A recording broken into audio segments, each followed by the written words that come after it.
ትጥበቱ ላይ እዛ ላይ እንቀጥልና አብደላ አለ እዛ ላይ የምትለው አለ ሐሺም። አይ ስለ ትጥበቱ አሁን እኛ ለምሳሌ በሙስሊሞች በቀን 5 እንታጠባለን። አርብ ደግሞ ጁምዓ ሙሉ ሻወር ገብተን ነው ከዛ በኋላ ወደ መስጊድ የምንሄደው። ስለዚህ መታጠብ ነው። ክርስቲያን ጋር የሚለይ ነገር አለ። ለምሳሌ እኛ ስንታጠብ ቢስሚላህ በአላህ ስም ብለን ነው የምንታጠበው። ክርስቲያኖች ምን ብላችሁ ነው የምታጠቡት? ወይም እኛም በአብ በወልድ በመንፈስ ቅዱስ ስም እንድንጠመቅ ራሱ ክርስቶስ ኢየሱስ ስርዓቱን ዘርግቶልን ስለሄደ የማቴዎስ ወንጌል ምዕራፍ 28 ቁጥር 19 ላይ እናንተ ግን ስለዚህ በቀን 5 ጊዜ በአላህ ስም እያላችሁ ነው ውዱ ስታረጉ ነው ኃጢአታችሁ የሚለቀው ማለት ነው። ኃጢአታችሁ የሚለቀው እሱ እኮ ለኃጢአት ብቻ አይደለም እኮ የምንታጠበው። ለምሳሌ የምንፈልገው ነገር ለመጠየቅ አለ ለመጠየቅም የምናውቀው ወንጀል ካለብንም የማናውቀውም ካለ አላህንም እንዲማረና ሚረዳ ለመጠየቅ ነው የምንታጠበው ማለት ነው። እና ግዴታም ሆኖብናል ማለት ነው። በ5 ቀን መታጠብ ግዴታ ሆኖብን ነው። ይሄ ግዴታ ነው በአላህ ዘንድ ማለት ነው። ስለዚህ በእስልምና ኃጢአት በውሃ ይለቃል ማለት ነው። ማለትም ውዱ ስታረጉ ኃጢአታችሁ እንዳለ የሚራገፍላችሁ ከሆነ ውዱ ሳታረጉ ደግሞ ኃጢአታችሁ የማይለቃችሁ ከሆነ ያለ ውዱ ወይም ደግሞ ያለ ውሃ የኃጢአት ይቅርታ ማግኘት አትችሉ። በውሃ ነው የምትነጹት ከኃጢአታችሁ። በውሃ ብቻ ሳይሆን እንደናም ይደረጋል፣ በድንጋይም በአፈርም ውዱ ይደረጋል። ስለዚህ ያ ሲደረግ ደግሞ ለምንድን ነው ይሄን ወደ አላህ ለመቅረብ ንጹህ መሆን አለብህ ይላል። ንጹሆችን ንጹህ የሆኑ ሰዎችን ይወዳሉ የሚል ግዴታ ነው። ንጹህ መሆን አለብህ። በድንጋይ መጥረግ የኃጢአት ይቅርታ ያስገኛል። ኃጢአትን ይቅር ይልሃል። ይቅርታ ያስገኛል ሳይሆን ይሄ ህጉ ነው። በቃ ይሄ እንደዛ የሚል የለም። አየህ። ስለዚህ በአፈር ወይም ደግሞ በድንጋይ ስትጠረጉ ኃጢአታችሁ ይቅር ይባላችኋል ሳይሆን የሚለው ልክ እጃችሁን ስትታጠቡ በእጃችሁ የሰራችሁት ኃጢአት እንዳለ ይወገድላችኋል። ፊታችሁን ስትታጠቡ በአይናችሁ የሰራችሁት ኃጢአት እንዳለ ይወገድላችኋል። እግራችሁን ስታጠቡ እንዳለው በእግራችሁ ሄዳችሁ የሰራችሁት ኃጢአት በሙሉ ይወገድላችኋል። ሙሉ ለሙሉ በሰውነታችሁ የሰራችሁት ኃጢአት በሙሉ የሚወገድላችሁ አንድ ባንድ በውሃ ስትታጠቡ ነው እንጂ በድንጋይ ስትጠረጉ ነው አይልም። እንደዛም ከሆነ ደግሞ አይ በድንጋይ ስንጠረግም ይወገድልናል የምትለኝ ከሆነ ችግር የለውም። እኔ ስማማና ሌላ ጥያቄ ጠይቃለሁ ማለት ነው። ስለዚህ ኃጢአታችሁ የሚወገደው እንዳለ ሰውነታችሁን በውሃ ስታጠቡ በውሃ ስትነከሩ ነው ማለት ነው። እና አሁን እኮ በውሃ መታጠቡ አይደለም ኃጢአትህን የሚያነጻ በውሃ ታጥቤ ብቻ አይደለም። በውሃ ታጥቤ በጣም ቀላል ነው። እንደዛ ከሆነ እኔ ታጥቤ ከዛ በኋላ አላማው ለምን ታጠብኩ? መጀመሪያ ሄዴ ለመስገድ ነው፣ ፈጣሪ ጋር ለመገናኘት ነው እንጂ ከዛ ፈጣሪ ይቅር ይልሃል አይልህም። ይሄ ፈጣሪ ስራ ነው። ይልሃል አለ። በውሃ ስታጠብ ኃጢአትህ ከተወገደልህ ኃጢአትህ ተምሯል ማለት እኮ ነው። በውሃ ብቻ ነው። ስግደትም አለ እኮ። ብቻ አንተ ስግደቱ ምናምን ተው። መጀመሪያ አስቀድሞ ግን ኃጢአት የሚወገደው በውሃ ነው። ስግደቱ ጋር ሳትደርስ ገና በውሃ ኃጢአት በሙሉ ይወገድልሃል። ቆይ እንደውም ቆይ ማውጣት እንችላለን። እንደውም ከዛ በኋላ ይልቅ ስግደቱ እንደውም አላስፈላጊ ነው ማለት እኮ ነው። በውሃ ኃጢአት በሙሉ የሚወገድ ከሆነ አላስፈላጊ ነው። ይቺን ሐዲስ ላንብብልህ። ለምን በውሃ ኃጢአት ከተወገደልህ ኦልሬዲ በቃ ወደ ስግደት መሄድ አስፈላጊ ላይሆን ይችላል። እንደውም እንደ ሐዲሱ ዘገባ ከሆነ እኔን የሚረዳ ሐሳብ ስለነገርከኝ ማለት ነው።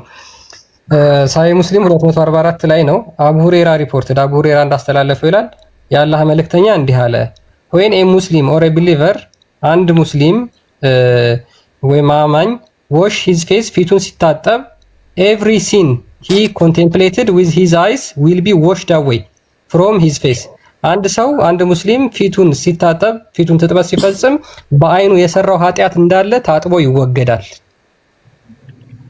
when he wash his hand እጁን ደግሞ ሲታጠብ every sin they wrote will be affected from his hand with the water እጁን ደግሞ ሲታጠብ በእጁ የሰራቸው ኃጢአቶች እንዳለ ከውሃው ጋር አብረው ይወገዳሉ። and when he washes his feet እግሩን ደግሞ ሲታጠብ every sin toward which his feet have walked will be washed away with water or with the last drop of water እግሩን ደግሞ ሲታጠብ በእግሩ ሄዶ ኃጢአት የሰራቸውን በሙሉ ኃጢአቶች ይወገዳሉ or with the last drop of water with the result that he comes out pure from all sins ከዛ በኋላ ከኃጢአቱ በሙሉ ንጹህ ይሆናል ስለዚህ ከኃጢአትህ በውሃ ታጥበህ ንጹህ ከሆንክ መስገዱ አነሰሰሪ አላስፈላጊ ነው ማለት ነው ስለዚህ ሙስሊሞች ኃጢአታቸውን የሚያስወግዱት በውሃ ነው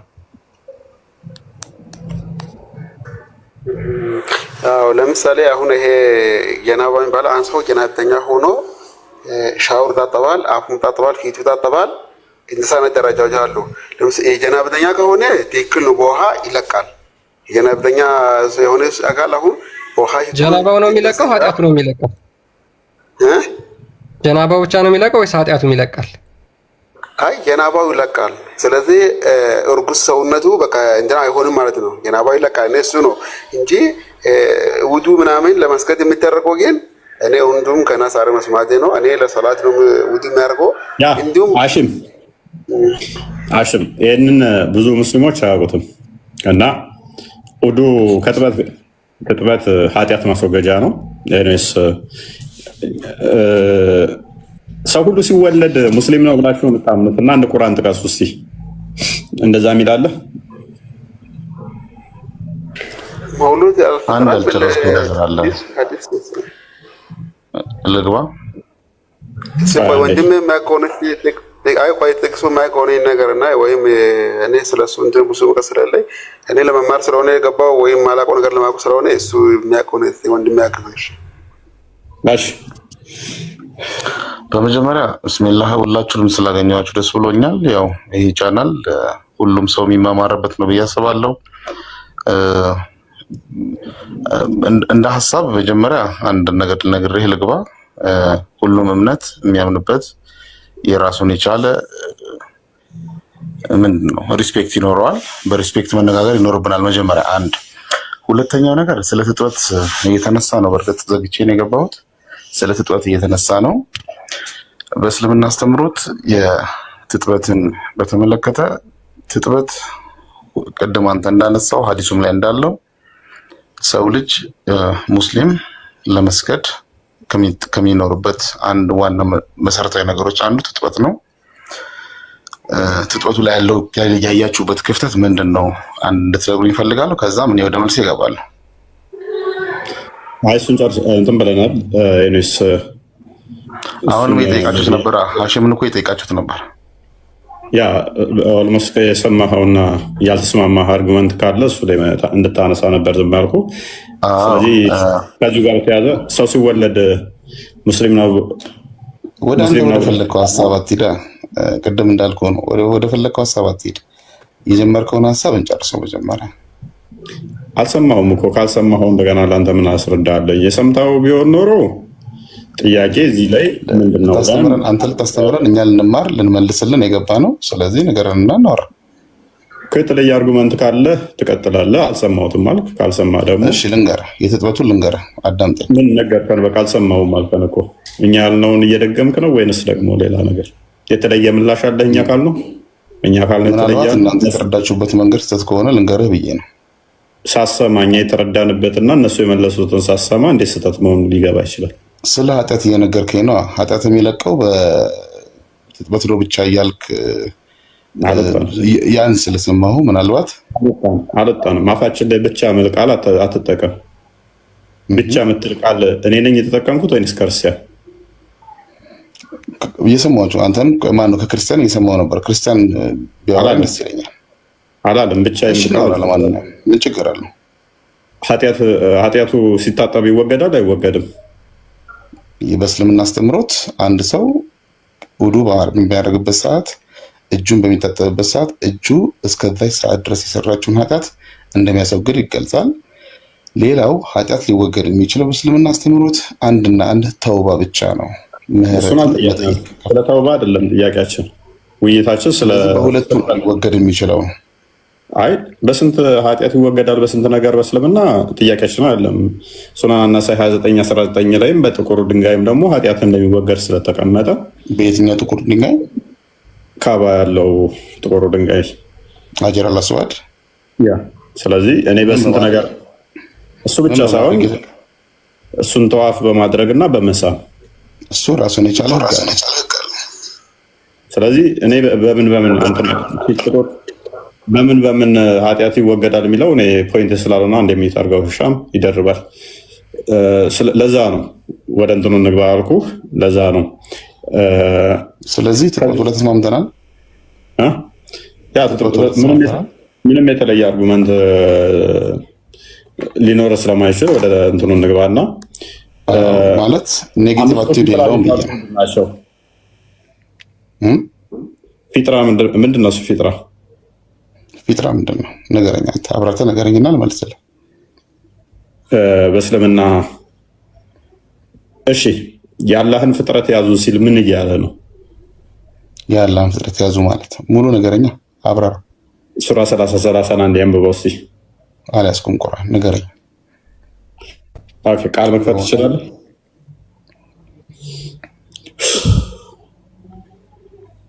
ቃል መክፈት ትችላለህ? እኔ አልያዝኩም መክፈት አልችልም። አይ ኖ ቃል ነው ያልኩት። ኦኬ ሱራ ስንት ነው? 30 ሙስሊሞች ደጋግሞ የሚጠቅሷት ጥቅስ። ኦኬ 30 እሺ ያ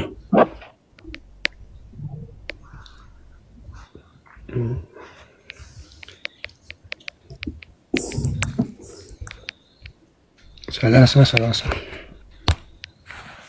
ሙስሊሞች ለሃይማኖት ይረዳናል ብለው የሚጠቅሱት ጥቅስ ነው ደጋግሞ። እሱ ይህንን ክፍል እናፍርሰው ዛሬ እንየው እስኪ። ቁርአን አይፈርስም። ቃልን አስተካከል። ይህን ክፍል ቀጥል።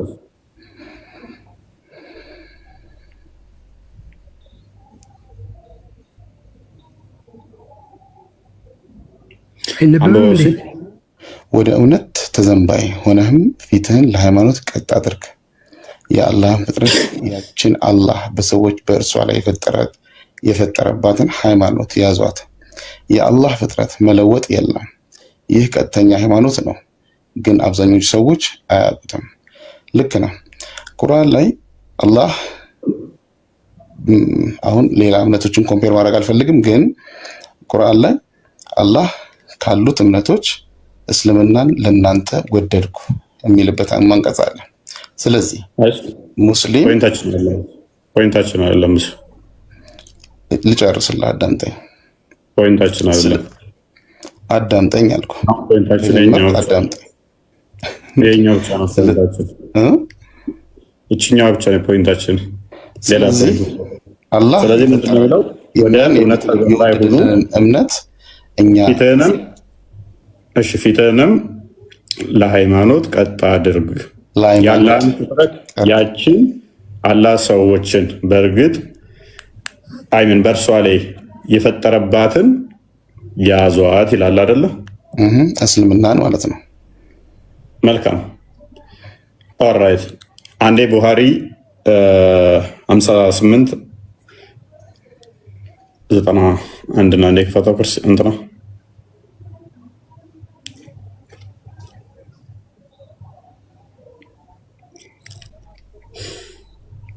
ባይዘ እስልምና ያልከው አንተ ነው። ግን ይሩት 58:91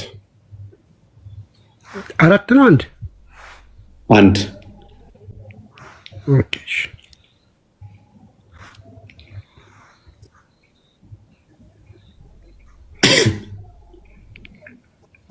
እችን ቀጥል እስኪ። እንትና ወንድማች ነው አንብበው ነገር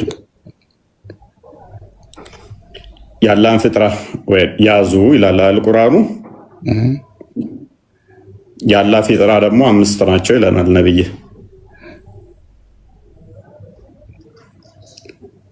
ከዛ እነኝን አብራራልኛውን። እነማን ናቸው 5? ግርዛት፣ ፀጉር መላጨት፣ ፂም መቆረጥ፣ ፀፍር ማሳጠር እነኚህ ናቸው ይላል። ፊጥረት ማለት ምን ማለት ነው? መጀመሪያ ቅድም ድፋይን አድርግ ብዬ ጠይቄ ነበር። አሁን እነኝን ቀጥል። ምን ልቀጥልልህ? እነዚህ ለምሳሌ በምን መንገድ ላስረዳ? ሙስሊም ለምሳሌ በጁማ ቀን ሊያደርጋቸው ከሚገባው ነገሮች መካከል አንዱ እነዚህ ናቸው። እነዚህ ለምሳሌ ወንድ ልጅ ሆኖ መገረዝ አለበት። አንድ ካልተገረዘስ ማለት ካልተገረዘስ አለበት እያልኩ ካልተገረዘስ ብል ጠይቀኛል እንዴ? እኮ ካልተገረዘስ አልኩ። መገረዝ አለበት። ካልተገረዘስ መገረዝ አለበት። አልገረዝም ቢልስ? አልገረዝም ማለት ምን ማለት ነው? አልገረዝም ቢለ የሼክ ግንኙነት አይደለም ማለት ሼክ እንትና ማሊክ የሳውዝ አፍሪካው ፈረንጁን ታውቀዋለህ? ሪፈረንስ አትስጠኝ ግን አሁን ካልተገረዘስ ያለውን አንዴ ቃል ካለ ታዘጋጅልናል ያለውን በዚህ ጉዳይ ላይ። እኔ አሁን ኖርማሊ ያን ነገር ለማዘጋጀት ቦታው አሪፍ ስላልኩ ነው። እሺ ትቀጥላለህ። ወደ እስልምና ገባ አለ። በዚህ ጉዳይ ተጠይቆ ነበር። ወደ እስልምና ገባና አልተገረዘም። ተገረዝ ተባለ አለ። ባልገረዝስ አለ። ተገረዝ ባልገረዝስ? አይ ወደ እስልምና ስገባ ግዴታ መገረዝ አለብህ። አልገረዝም በቃ ከእስልምና እወጣለሁ ሲል ነው አትወጣም። የምትወጣ ከሆነ ደግሞ ሃይማኖት የሚቀየር ይገደል የሚላል ሲሉት ስገባ ቁላህን እንቆርጣለን ስወጣ አንገትን እንቆርጣለን ትሉኛላችሁ እንዴ? ሊትራሊ እንደዚህ ነው ያለው። ስለዚህ ይሄ ማስረጃ ሊሆን ይችላል። አንተ ኤኒዌይስ መገረዝ ግዴታ ነው በትክክል ኦኬ። ስለዚህ ካልተገረዘ ሙስሊም አይደለም ማለት ነው። ሙስሊም አይደለም ቅድም ወዳልከው ልመጣለን። ሙስሊም ማንኛውም ሰው ሲወለድ ሙስሊም እንደሆነ ይሄን እናምናለን።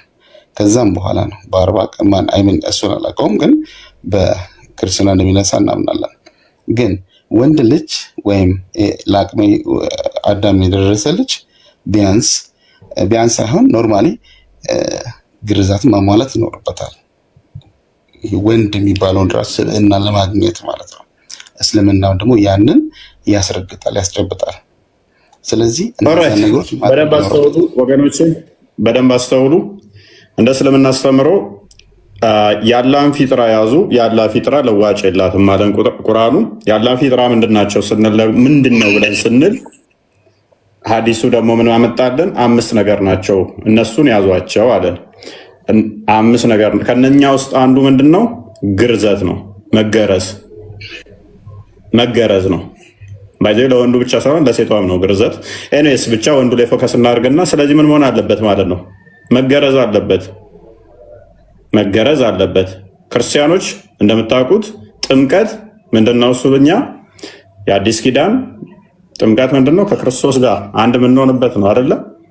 በግርዘት በፊት እስራኤላውያን የሚሆኑበት የአብርሃም ልጆች የሚሆኑበት በግዝረት ነበረ። በአዲስ ኪዳን ደግሞ ክርስቶሳዊ የምንሆነው በጥምቀት ነው። አሁን አብዱን ጠየቅኩት፣ ባይገረዝስ ስሉ ነው መገረዝ ግዴታው ነው አይለኛል። ባይገረዝስ ግዴታው ነው፣ መገረዝ አለበት። ስለዚህ ግዴታ አለበት። ክርስትና ያልተነሳ ሰው ክርስቲያን መሆን ይችላል? አንዴ ጣልቃት ሁለት አትሆኑ። ኤኒዌይስ በደንብ አስተውሉ። ስለዚህ እሱ ጋር ሲመጣ ግዴታ መገረዝ አለበት። እኛ ምን እናምናለን? ግርዘት በጥምቀት ተተክቷል ብለን እናምናለን። በአዲስ ኪዳን በጥምቀት ተተክቷል ብለን እናምናለን። ጠብቀኝ። የት ነው የምትሄደው? የት ሄድኩኝ? አንዴ ይቅርታ፣ አዳምጠኝ። እኔን በክርስትና ጥምቀት ያልተጠመቀ ክርስቲያን መሆን ይችላል? ክርስትና ክርስቲያን መሆን ይችላል? በኦርቶዶክስ ህፃናት ሁሉም ሲወለዱ ሙስሊም ናቸው ብለህ ነው የምታምነው? ይህን መልስልኛ። ለምን ትሸሻለህ? እንደማመጥ ቅድም በሪስፔክት ነው እያወራሁህ ያለሁት። ስለዚህ የምጠይቀን መልስ። እምነት ምንድን ነው? ለምን ሌላ ቦታ የምጠይቀን መልስ። በኦርቶዶክስ ክርስትና ያልተነሳ ሰው ክርስቲያን እንደማይሆን ይህን ታምናላችሁ። ለምን ግርዛቱን ማመን ከበደ? የአንተን ሪያሊቲ አምነህ እንዴት የኛውን ለመንቀፍ ትሞክራለህ? ይህ ግድ ስለሆነ ነው። ይሄን መቀበል በቃ ያበስ እኔ አልከበደኝም እኮ እኔማ አልከበደኝም። እኔ ቀለል ብዬ ዘና ብዬ ነው ያሳየው። ፕሊስ ሁለት ስትሆኑ ይዘርባል። ጣልቃ ትግባ ሚዩት አታርገኝ እናውራ። ስለዚህ እያወራችሁ እኮ አንድ ያዳምጥ ደግሞ ሁላችሁ በተራችን ንግባ እናወራለን፣ ችግር የለም። ስለዚህ ምንድነው እሱ አንተ ጋር ሲሆን ቀለል አድርገህ ግዴታ ስለሆነ በቃ መገረዝ አለበት። አዎ እኛ ጋር ሲሆን ደግሞ እኛ ጋር ሲሆን ኮሽን ያደርጉታል።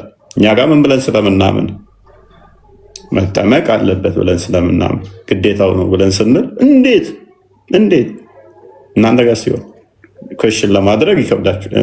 በቃ ታጠባለ ተባለ እስታኪ ተዚህ በቃ ኮሽን ለማድረግ ምን ከበደን? አሁን ምንድነው አሁን እንዴት አየህ ክፍተት እንደ ነው ለዘመናት ስላልተጠየቀ እኔ ክፍተቱን ላሳያችሁ ነው። አንተ ምን ነው ክፍተት ሻው ክፍተቱ ምንድነው ነገር ነው?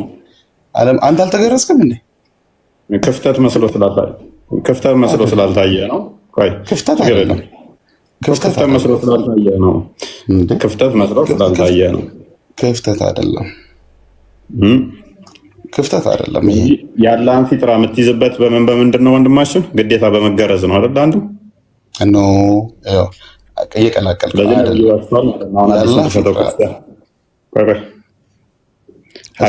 አይልም። ሌላ አንድ ማስተካከል እንገርልህ። እናመሰግናለን። የምትጠቀማቸው ሀዲሶች ትክክለኛ ሀዲሶች አይደሉም። አንድ ወይ ነው ብቻ አይደለም የምትጠቀመው ሀዲስ ትክክል አይደለም ወደሚል ገባ። አሁን ሳሂህ አልቡሃሪ ነው የከፈት ነው። ትክክለኛ አይደለም ሀዲሱን ወደ መሸምጠት ገባ።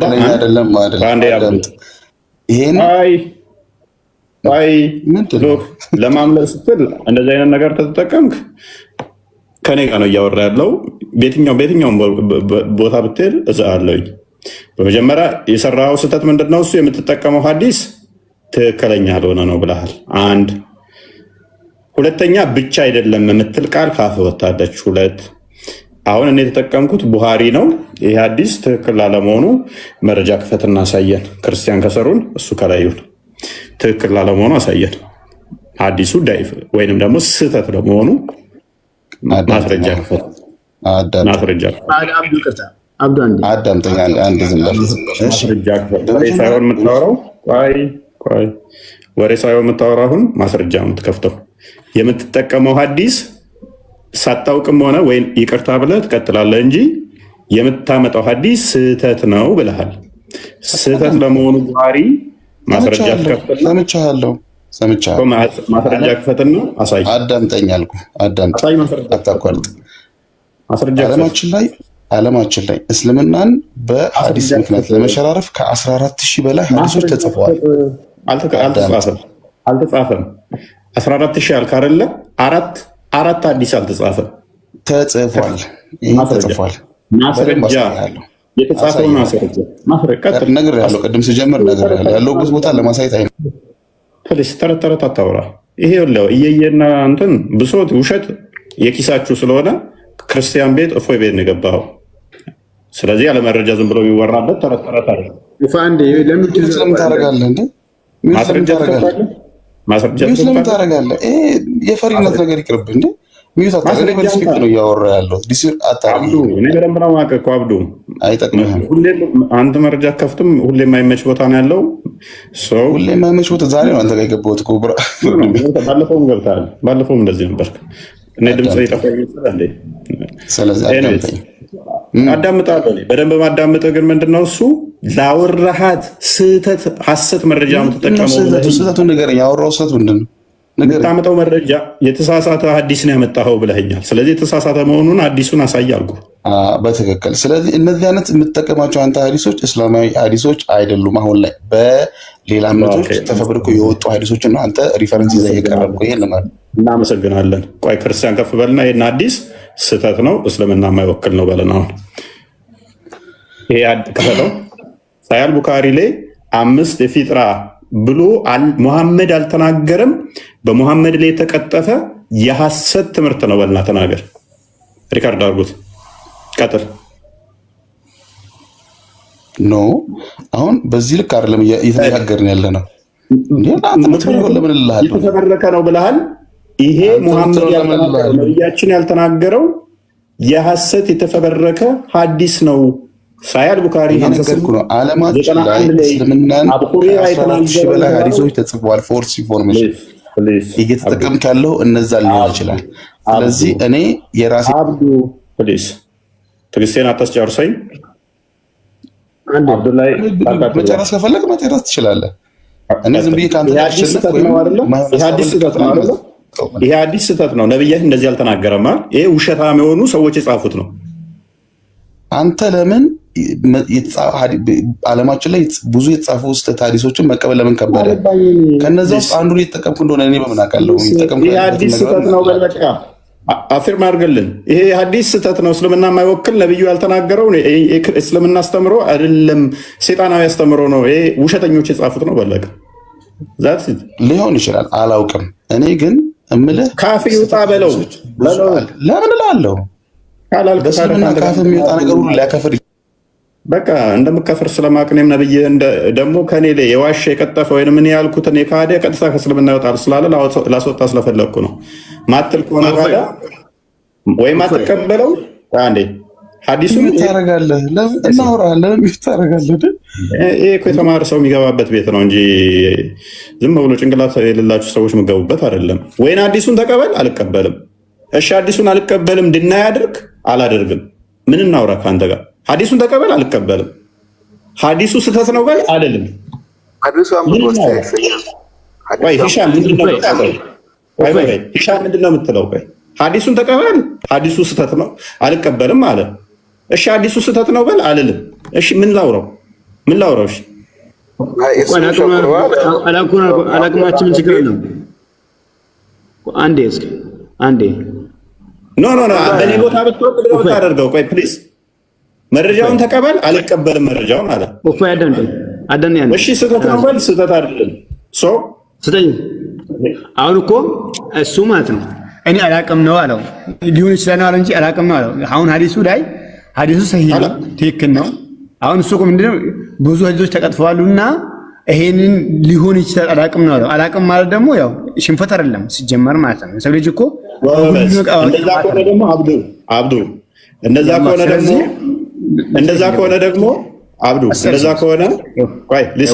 እንደዛ ከሆነ ደግሞ አይ አላውቀውም ሌሎች ያውሩ ነው እንጂ የሚባለው አውራኝ።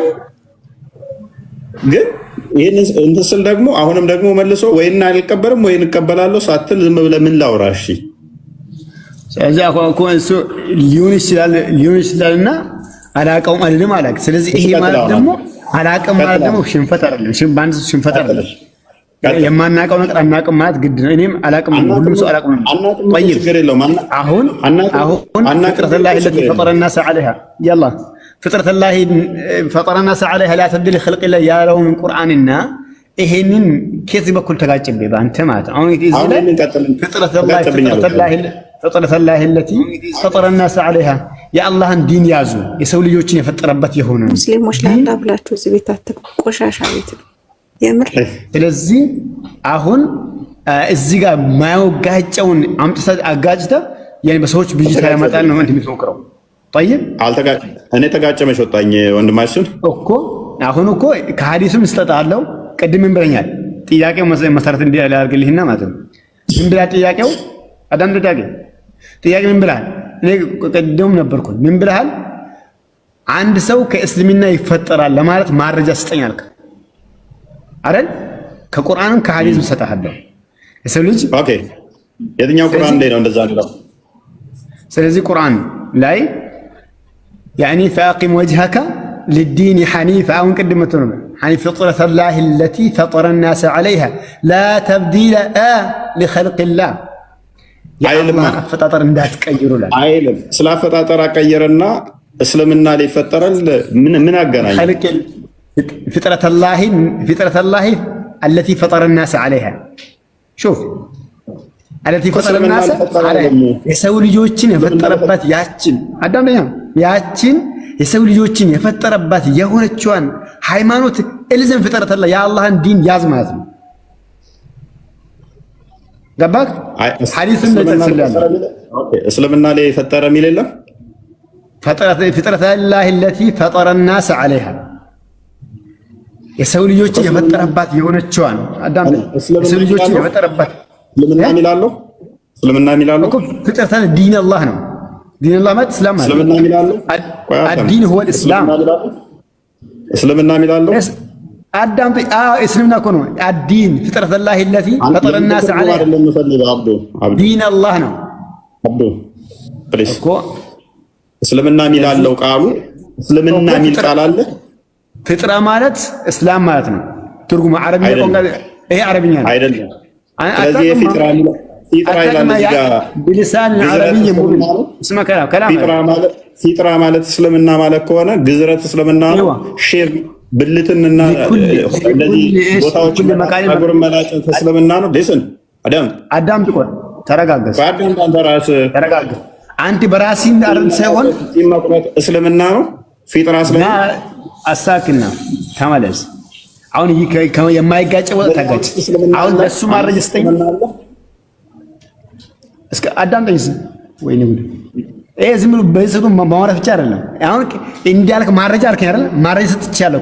ከሐዲስም ደግሞ ኩሉ መውሉድ ይውለዱ ዐለ الفطرة فأبواه يهودان أو ينصران። አሁን ፊጥራ ራሱ ስንት ይከፈላል? እንደ ነብይ ንግግር ደግሞ ፕራክቲስ አረዋት እሱ ሌላ አጀንዳ ነው። ሌላ አጀንዳ ነው። አዳም የተከፈተ ነው። ይሄ ሌላ አጀንዳ ነው። አንድ አጀንዳ አንስታል። በአንድ አጀንዳ ነው ሰርከምሲሽን ነው። አንደኛው ጺም መላጨትና አንተን ቦታዎች መቆረጥ ጸጉር ነው። ፊጥራ ስለተባለ ስለምና ማለት ነው። አስጠርሰኝ ግድ እኮ ነው። እኔ ፖለቲካ ማለት ተቀምና ተመለ እኮ ፍጥረትን ላይ አሁን ቅድም ሌላ አጀንዳ ትክባለ። አንድ በአንድ አጀንዳ ቆማ ይሄ ሐዲሱን ሌላ ቦታ እናያለን። ችግር የለም በሰፊ እናያለን። ከፈለክ ማለት ነው። ሐዲሱን አሁን ምን ያንተ ላይ እጄ ለጥፋለሁ። ቁርአን ላይ አይደለ ቁርአን ላይ ግባለሁ ጠብቃሽ። ስለዚህ አሁን ቅድም ማረጃ ስጣለ የኔ መመለስ ወደ አንተ እጄ ላይ አንተ ላይ ለጥፋለሁ። ይቀጥል። ቁርአኑን ክፈተው 30 ክፈተው። እሱ እየተቀሳለሁ ምን ማለትኩም ይሄ እኮ አንድ ጀንደ አስታረ ዝም ብለህ ብይሽታ ተመለመጣ እንዳትሞክር ብዩ ሰዎች ብይሽታ ቃሉ ፊጥራ ይላል። አረብኛውም እንትኑም ተመሳሳይ ነው። ፍጥረት አላህ التي فطر الناس عليها።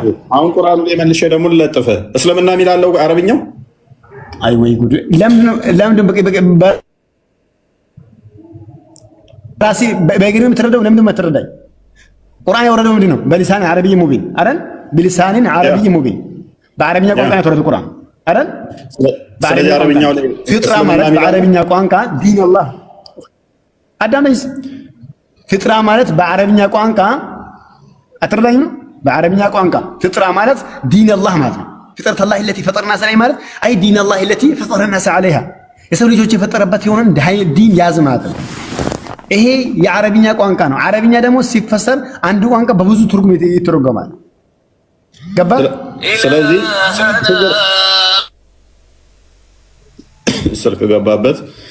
ኦኬ ፊጥራ ማለት እስልምና ነው ብለህ ከፈሰርከው እኔ እስማማልሃለሁ። ስለዚህ ጺም መቁረጥም እስልምና ይሆናል ማለት ነው። ብልት ጸጉር መቁረጥም ብብት ጸጉር መቁረጥም እንደዛ ብሎ ስለሚያስቀምጠው አዲሱ እስልምና የሚል ቃልን ትሰጥበታለህ ወይ? ስለዚህ አሁን አስረግጥልኝ አንዴ። አንድ ሰው በእስልምና እንደሚወለድ ተስማምታል ማለት ነው። ከቁርአኑ ከሐዲስ ውስጥ አለ። አንዴ ኢሻም አንዴ ታርጉ እሱን አጀንዳ ይገባለሁ። ችግር የለም። እሱ አጀንዳ ይገባለሁ። ይሄ እኮ ስለ ጽዳት እኮ ነው ይገባል ያለ ችግር አብሽር። ስለዚህ ባሁን ተስማምታል ማለት ነው። አሽም ሶሪ አሽም አጥኝ እሱ ያየው ስለነበር ነው። አብዱ እስልምና ላይ እንደማይፈጠር በብዙ ሎጂክ መታሃለው ገና አንተ ያመጣኸው ላይ የኔን ስላልቻልከው ለአንተ ላይ ቆሜ ለአንተ እያገዝኩ ነው። መሞገት ትችላለህ ብዬ እንጂ እኔ መረጃ እኮ መሞገት እንደማችል አሳየው። ስለዚህ እስልምና የሚል ቃል የለውም። ይሁንና ልስማማለንና በአንተ አሁንም ደግሞ መልሼ ሊያዘ ይሁን እንዴ ሌላ ወጥ እንደተሽንፈታ ይሁን በእንዳኑቢያ ያላ ፍጥረት ይለወጣል አይለወጥም? አብዱ ያላ ፍጥረት ይለወጣል አይለወጥም?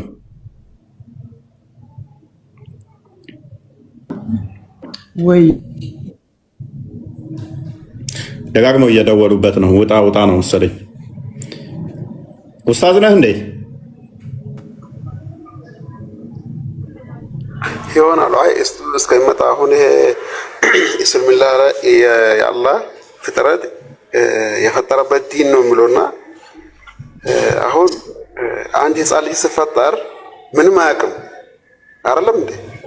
ያ ህፃን ልጅ ምንም ስለማያውቅ ከእያደገ ሲሄድ ግን አንድ ሀሊ ያለ እንዳለ ያውቃል ያ ህፃኑ ማለት ነው። ጋባስ ያ ህፃኑ ያ ነገር ስለሚያውቀው ምንድን ነው የሚሆነው? ምንም ነገር አይቀየርም። ምንም ነገር ሰው አይቀየርም። አይቀየርም ይቀየራል። እሱ ሌላ ጉዳይ ነው። ለምሳሌ እንዳደገበት እንደተወለደበት ቤተሰብ የቤተሰቡን መስሎ ሰፈሩን መስሎ ነው የሚኖረው። ለምሳሌ ምንም እስልምና በሌለበት ጫካ ውስጥ የሚኖሩ ታውቃለህ፣ አማዞን የሚኖሩ አሉ። እነሱ ጋር ቢወለድ ሙሐመድ ማን ነው? አላህ ማን ነው? ሳባዎቹ ምንድናቸው? ቁርአን ሐዲስ ምንድነው? የሚያቅልህ ነገር የለም። እንደ ጫካ ውስጥ እንደሚኖሩት ይኖራል።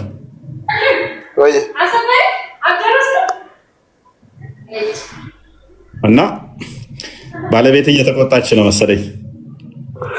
አይ እሱ አይደለም ዝም ብላ ነው እሱ። ይቅርታ። እሺ ቀጥል። ኢሻ ምን አሁን በአንተ እስማማለሁ፣ እውነት ነው። ምክንያቱም አንድ ሰው ከዛ በኋላ ሲያድግ ያውቃል። ያንን ከቤተሰቡ የሚያየውን ነገር እየቀሰመ ይመጣል። በደንብ አስተውል። ኢሻ ቤተሰብ የምታየው በዛ ውስጥ እያደግ የቤተሰብን ጋር ተመሳስለ ነው የምታድገው። በዛው ታድጋለህ።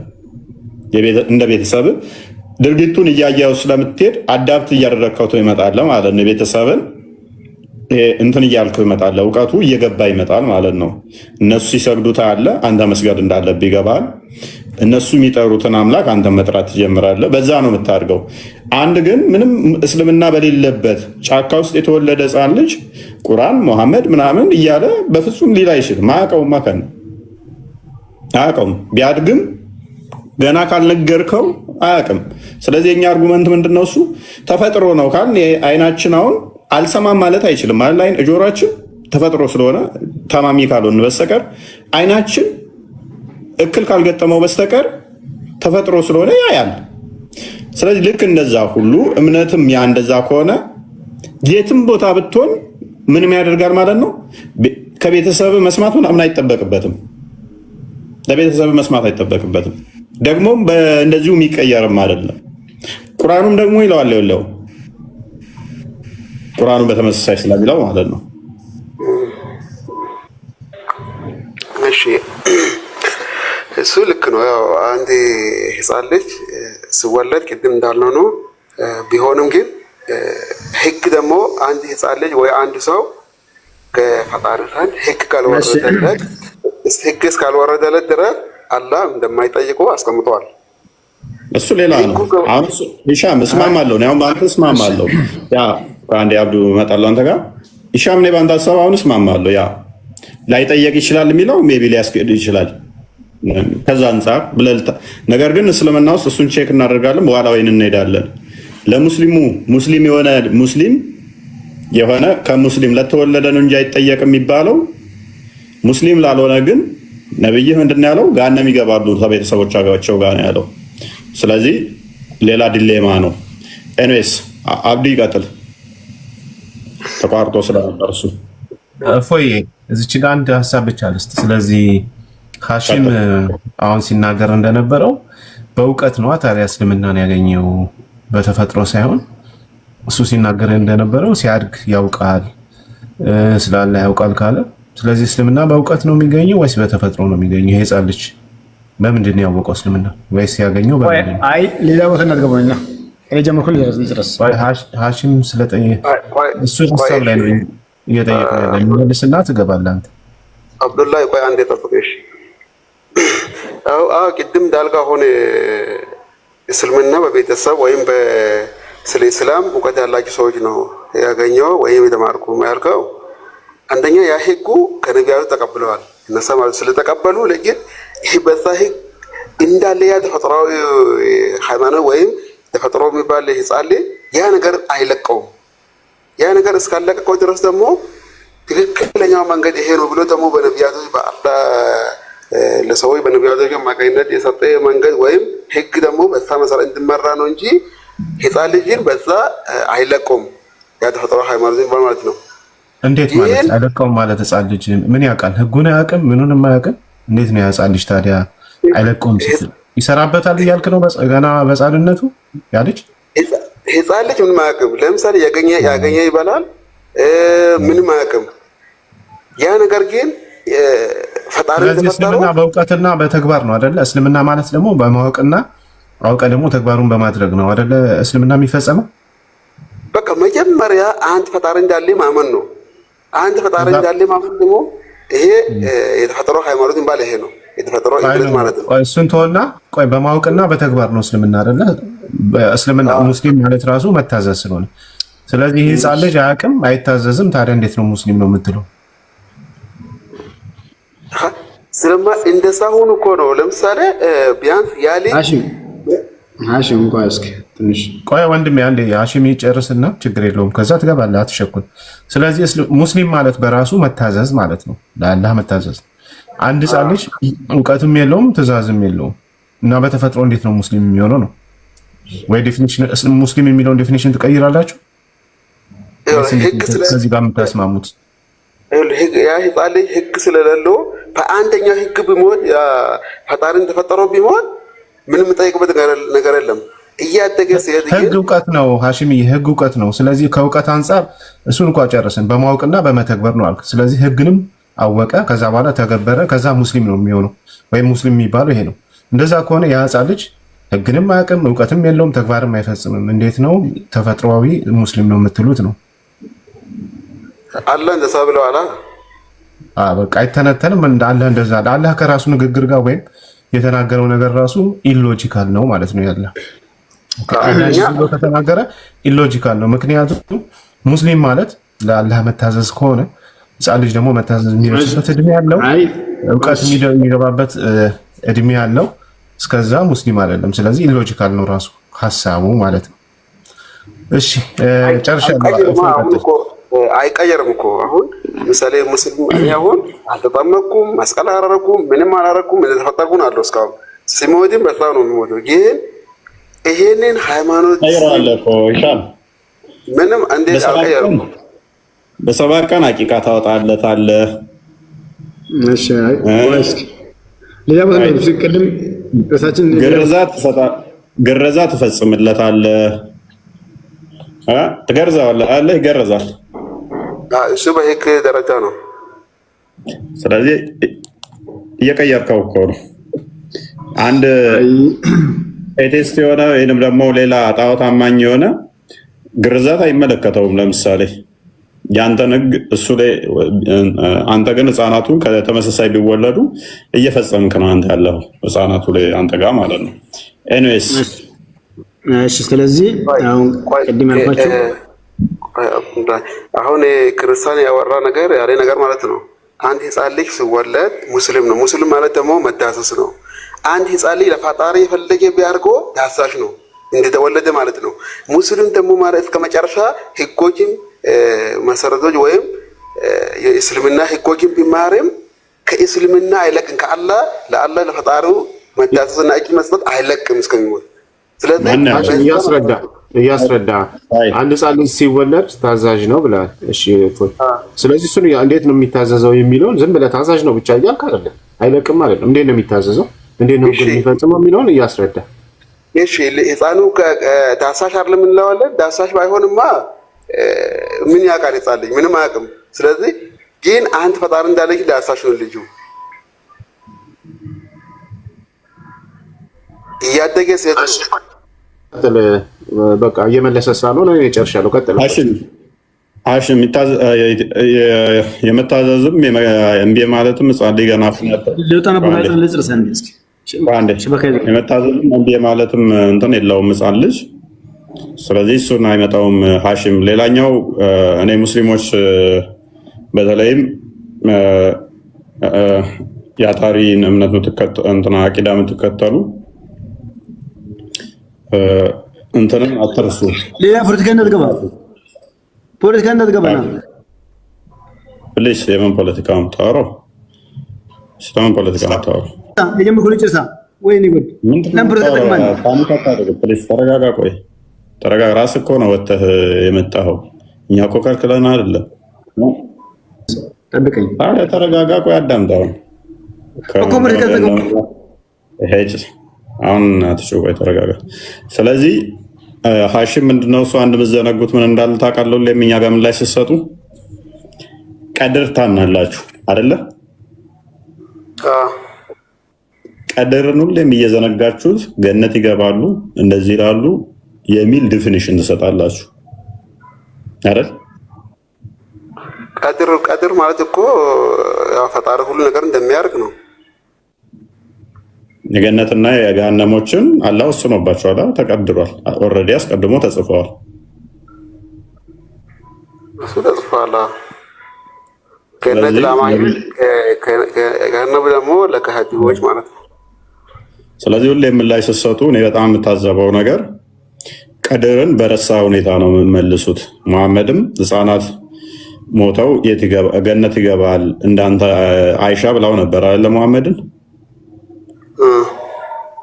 ነብዩ ግን አዎ ገነት ይገባል ህፃኑ ምንም ኃጢአት ስላልሰራ ነው ያላት። ምንድን ነው አላት? እኔ አላውቅም።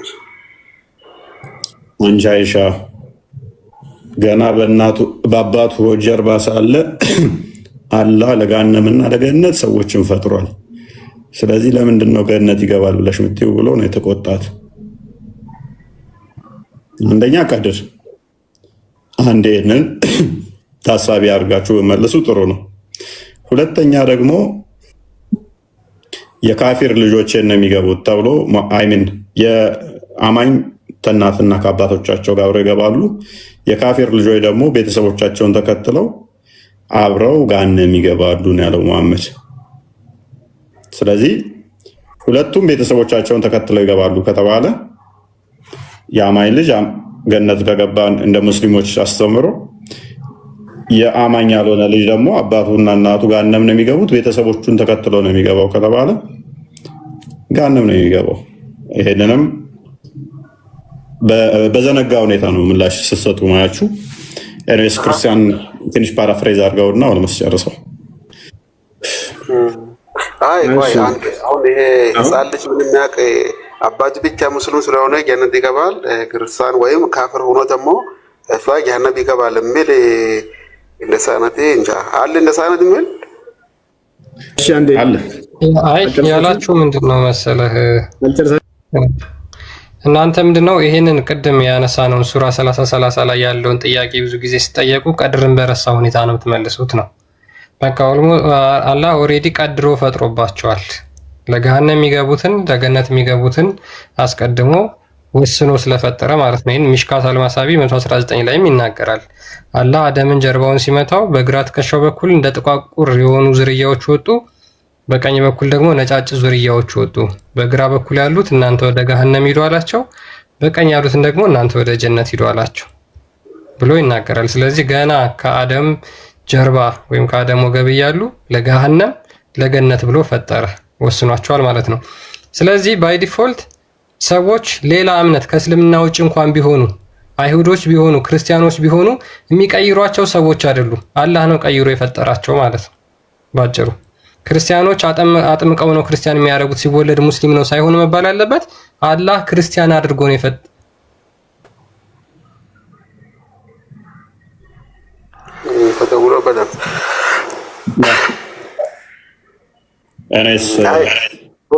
እኛ ተቋቁሮ ጌታ ገሃነም እንገባለን ማለት ነው። እንዴት ነው አሁን? ቢያንስ በሐዲስ ነው ቁርአን ሐዲስ አለ። ሚሽካት አልመሳቢያ 119 ላይ ነው ሐዲስ ነው። ሐዲስ ላይ ነው ምንድነው የሚለው? ያለ እንደዚህ ይላል። አደምን ፈጠረውና አላህ ከዛ የቀኝ ትከሻው መታ ሲያደርገው የቀኝ ትከሻውን ሲመታው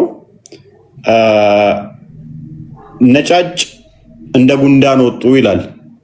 ከዛ እንደገና ደግሞ ግራ ትከሻው መታ ሲያደርገው ጥቋቁር ከሰል የሚመስሉ እንደ ጉንዳን ወጡ ይላል።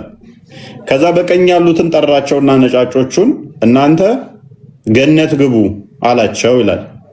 በግራ በኩል የነበሩትን ጥቋቁር ከሰል የሚመስሉትን ደግሞ ጠራቸውና እናንተ ገሃነም ግቡ አይመለከተኝም ስለናንተ አላቸው ይላል።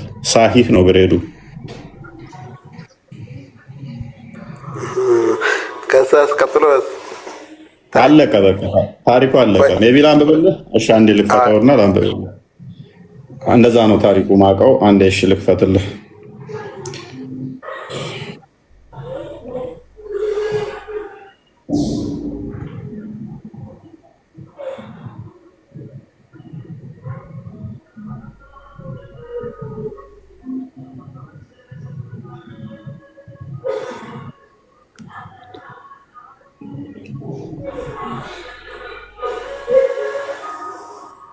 እሺ እንደዚህ ይላል ሐዲሱ። ሳሂህ ነው። አልባኒ ሳሂህ ብሎታል። ሁክም ሳሂህ ይላል። ዳንበበለ Abu Darda reported Allah's messenger as saying, Allah created Adam. When he created him, he struck his right shoulder. አቡ ደርዳ እንዳስተላለፈው የአላህ መልእክተኛ እንደዚህ ብሏል። አላህ አደምን ፈጠረ አለ። ከዛ የፈጠረበት ጊዜ ላይ አለ he struck his right shoulder and brought forth his offspring white like small ants. ከዛ ዘሮቹ ልክ እንደ ነጭ ጉንዳን አወጣቸው አለ። ቀኝ ትከሻው መታና and he struck his left shoulder and brought forth his offspring black as though they were charcoal. ከዛ ደግሞ ግራውን መታውና ልክ እንደ ጥቁር ከሰል እንደመሰሉ ድርዮችን አወጣ አለ። then he said to the party on his right side, በቀኝ በኩል ላሉት እንደዚህ አላቸው ይላል to paradise, ወደ ገነት ሂዱ አላቸው። በቀኝ በኩል ያሉት እነማን ናቸው? ነጮቹ ማለት ነው። and he said to the party in his left shoulder to hell, and I don't care. በግራ በኩል ያሉትን ደግሞ ከሰል የሚመስሉ ያስወጣቸውን ወደ ገሃነም ሂዱ I don't care፣ አያገባኝም፣ አይመለከተኝም አላቸው። ከሳስ ቀጥል፣ ትንሽ ወረድ በል። አለቀ፣ ይኸው አለቀ። ወደ ታች አይቀጥልም። አለቀ በቃ። አይ በቁርአንም የተናገረም ስላለ አንድ ላይ እንትን ለማድረግ ነው። ይሄ በጥሩ የሚሰራና መጥፎ የሚሰራ ነው እንጂ ይሄ በግራ ትግሻ ቀኝ ትግሻ የሚለው እሱ እንዳለ ሆኖ ግን ሌላ ነገር ማብራሪያ ይኖራል። የሚያሳባል በራስ ያ ምንድነው እሱ ዋናው ፖይንታችን። እኛ ጥቁራች፣ አንተ ጥቁር ስለሆንክ አሳሰባ፣ እኔም ጥቁር ነኝ፣ አይዞህ ብዙም አራኩም። እኔ ጥቁር ስለሆንኩ አሁን እኔ ሙስሊም ሆነ ክርስቲያን ሆንኩ ምንም አያሳድግም ማለት በሳ ሁኔታ እንደዛ የማይቀር ከሆነ የጋነ የምትሆን ከሆነ እና ያነብ የሚሆን ከሆነ ከተወሰነብኝ ምን አስፈለገ የሚል ከሆነ ትክክለኛ ያ በዚህ ላይ ተጠይቆ ነበረ። የቀድር ላይ ሜይ ቢ ወደፊት ስገባ እናነሳዋለን። ግልጽ ነው። የአማኝ ያልሆኑ ሰዎች ገሃነም ይገባሉ ነው ያለው። ቤተሰቦቻቸውን ተከትለው ይገባሉ ነው ያለው። ስለዚህ ሜይ ቢ ዛሬ ፓራፍሬዝ ለማድረግ ቶፒኩን ምንድነው እሱ እንደ እስልምና ውዱ ማድረግ ግዴታ ነው። ውዱ ማያደርጉ ከሆነ ጸሎታቸው ተቀባይነት የለውም የሚለውን ለማሳየት ነው። ስለዚህ የግዴታ በቀን 5 ጊዜ ውዱ ማድረግ አለ። ውዱ በሚያደርጉበት ሰዓት ላይ እነሱ እንደሚነግሩን አስቀድሞ እንዳሰብ ነው አልነበረም። ሜይ ቢ ኢሻምን በፊት አብዛኛው የምታውቀው ውዱ ማድረግ ቆሻሻን ለማስወገድ ብለህ ነው እንጂ እንደው ኃጢአትን ማስወገድ እያልክ እያሰብክ ነበረ። ውዱም አድርጎ ለሰላት ነው፣ ንጹህ ሆኜ ወደ ሰላት ለመቅረብ ነው፣ አላህ ጋር ለመገናኘት ነው እንጂ እንትና ለመሆን ሰው እንትና አልነበረኝም። ያ አብዛኞቹ ናቸው። እንዲሁም ለእኔ ቆጥሮ ነው ይሄ። እንዲሁም በቃ ለመታጠብም ሁሌ ይበረዳለሁ። እንደዛ የሚለቅ ከሆነ ኃጢአቱ በቃ ይበረዳለሁ ማለት ነው። ስለዚህ በቀን 5 ጊዜ የምትታጠበው ኃጢአቱ ይቅር እንዲባል ነው። ስለዚህ እኛ እንደ የምንጠመቀው ኃጢአታችን ይቅር እንዲባል፣ ሰዎች አምነው ንስሐ ገብተው ሲጠመቁ ኃጢአታቸው ይቅር ይባላል። ስለዚህ እናንተ ጋር ደግሞ ሰዎች እስልምና ተቀብለው የግዴታ ምን መሆን አለባቸው? በቀን 5 ጊዜ ሰላት መስገድ አለባቸው። በቀን 5 ጊዜ መስገድ አለባቸው። ሲሰግዱ ደግሞ ከመስገዳቸው በፊት የግዴታ መታጠብ አለባቸው። ሳይታጠቡ ውዱ ሳያደርጉ ከሰገዱ ተቀባይነት የለውም። ካልሰገዱ ደግሞ ከእስልምና ይወጣሉ ማለት ነው። ኃጢአታቸው ይቅር የሚባለው ስለዚህ የእጃቸውም የፊታቸውም የዓይናቸውም ኤቭሪ የሰውነታቸው ቦዲ ፓርቶች ኃጢአቱ የሚወገደው ከጥበት ጋር በተያያዘ ነው። ሰው ያንን ለማሳየት ነው የሞከርነው። ሌላኛው ምንድነው? እሱ የአላህ ፊጥራን ያዝ ይላል። ኦኬ የአላህ ፊጥራ ሱራ 30 ላይ የአላህን ፊጥራ እሱ በሱ የፈጠረባትን ዲን አላህ እሷን ያዙ ይላል። የአላህ ፊጥራ ደግሞ ለዋጭ የላትም ይላል። ሙስሊሞች ይመጡና በጥምቀት ነው የለወጣችሁት ይሉናል። ቁርአኑ ግን ምንድነው የሚለው? የአላህ ፍጥረት እሷን የፈጠረባት ለዋጭ የላትም ነው የሚለው። ስለዚህ ከአላህ ይልቅ ሙስሊሞች ያውቃሉ ወይንም ማለት ነው። አላህ ምን ስላለ ለዋጭ የላትም ማንም አይለውጣትም እያለ ነው። ሙስሊሞች በምንድን ነው አላህ በፈጠራት በሚለው በምንድን ነው ፈጠረ ነው የምታምነው አንተ? እኔማ ቁርአኑንም እኮ እሱን እኮ አላምነውም እኮ ሲጀመር። ስለዚህ ቁርአን ስላለ ነው እንጂ በፈጠረበት። ስለዚህ ቁርአን በምንድን ነው ፈጠረ ብሎ ያው ህፃን ልጅ በመፈጠር ወይም አንድ ሰው አላስቀመጠውም እሱን። እሻም ወደፊት እሱ ላይ ስንገባ ደግሞ እናየዋለን። እንድትሄድ አላስቀመጠውም። እንዲሁ በፈጠራት አለው። እሱ ስህተት እንትን ይሆናል። እናንተ ዝም ብሎ እንትን ነው ቅዠት ነው የሚሆነው እንጂ ምንም እየተቀመጠ የለም። እስልምና ነው ካልከኝ ደግሞ ፍጥረት አላ የሚለው እስልምና ነው ካልከኝ ሀዲሱ ላይ ቅድም ባሳየው መሰረት ደግሞ ምን ይሆናል? 5 ፊጥራ አሉ አለ። ፕራክቲስ የሚደረጉ 5 ፊጥራዎች አሉ። ሰው ከነዛ ውስጥ አንዱ ፂም መቁረጥ ነው። ስለዚህ ፂም መቁረጥ እስልምና ማለት ነው። ፀጉር ፕራይቬት ፓርቶችን መቁረጥ ነው፣ ሼቭ ማድረግ ነው፣ መላጨት ነው አለ። ስለዚህ ፕራይቬት ቦታ ፀጉር መቁረጥ እስልምና ማለት ነው። ሰርከምሲሽን ነው፣ መገረዝ ነው አለ። መገረዝ ማለት እስልምና ማለት ነው። መዳሰስ እኮ ነው እስልምና ማለት። ያ መዳሰስ እኮ ነው። እሱ ፀጉር ተቀረስ ከተባለ ከተቀረስ ታስሃል ማለት ነው። ፀጉርን ከላጭ ታስሃል ማለት ነው። ስለዚህ የሚያለው ነገር የለም። ታዛዥ ነው በቃ። ስለዚህ እነኛ ፊጥራ የሚባሉት እነኛ አላህ ፈጠረበት የተባሉት እነኛ 5ቱ ናቸው ከተባለ ደግሞ ምን ያመጣባል ማለት ነው? ሰዎች ናቸው እንጂ የሚገርዙ አላህ ነው እንደሚጋርዘ አላህ ነው አንድ ቀረፍ ያለ እኮ እሱ ትእዛዝ ነው። ሰዎች ናቸው ይሄንን እያደረጉልህ ያለሁት እንጂ አላህ አይደለም። ልክ አንድ ላንብብልህ የእኛን ጥምቀቱ እንዴት ለእኛ ሴንስ እንደሚሰጥ ላሳየህ።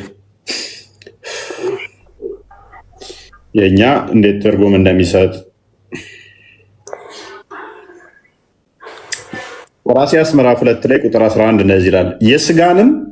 የስጋንም የሰውነት በመገፈፍ በክርስቶስ መገረዝ በክርስቶስ መገረዝ በእጅ ባልተደረገ መገረዝ በእርሱ ሆናችሁ ደግሞ ተገረዛችሁ በክርስቶስ በጥምቀትም ከእርሱ ጋር ተቀበራችሁ። በጥምቀት ደግሞ ከሙታን ላስነሳው በእግዚአብሔር አሰራር በማን አሰራር? ጥምቀቱ በማን አሰራር ነው? በእግዚአብሔር አሰራር በማመናችሁ ከእርሱ ጋር ተነሳችሁ ይላል። ስለዚህ የኛ ነው፣ በፈጣሪ የተደረገው ጥምቀቱ የኛ ነው። ጥምቀቱ ስትጠመቅ ቅዱሱ መንፈስ ትቀበላለህ። የሰው አሰራር አይደለም ጥምቀት። በቃ በማን አሰራር ነው ይላል? የእግዚአብሔር አሰራር ነው። ይሄ በስጋዊ ሸለፈትን ቆረጣ አይደለም። የእግዚአብሔር አሰራር እንዴት ነው? ኦራይት ልክ ስትጠመቅ አንተ ጸጋ መንፈስ ቅዱስን ትቀበላለህ። ያ ጸጋ ደግሞ የማታየው ነው የምትቀበለው ማለት ነው። ነገር ግን ለምሳሌ ድነትን ታገኛለህ። ያ ድነትን ሳልቬሽን ድነትን ታገኛለህ ስትጠመቅ ማለት ነው። ያንን የሚሰጥህ ልጅነትን ይሰጥሃል። ኃጢአትህ ይቅር ይባልልሃል። ይሄ የሚሰራልህ ማን ነው? እግዚአብሔር ነው። ኃጢአትን ይቅር የሚልህ ማን ነው? እግዚአብሔር ነው ማለት ነው። ሞተ ትነሳለህ፣ ውሽዝ ትንሣኤን ይሰጣል። ትንሣኤን የሚሰጥህ ማን ነው? ሰው አይደለም፣ እግዚአብሔር ነው የሚሰጠው እንጂ ብልትህን መቁረጥ ይሄ ሰው ነው። ብልትህን ወስዶ ሸላን የሚቆርጠው ሰው ነው አይደለም። ኢየሱስ እንዴት ነው ተጠመቀ? እሱማ እንዴት ነው የተጠመቀ ማለት? አይ ለምሳሌ ኢየሱስ ሲጠመቅ ወይን ተጠመቁ ስል እንዴት ነው? አሁን ሁለቱም ኢየሱስ ተጠመቀ አጠማመቅ የተለየ ነው። ሰውን ደግሞ በአሁን ሰዓት የሚጠመቀ አጠማመቅ የተለየ ነው።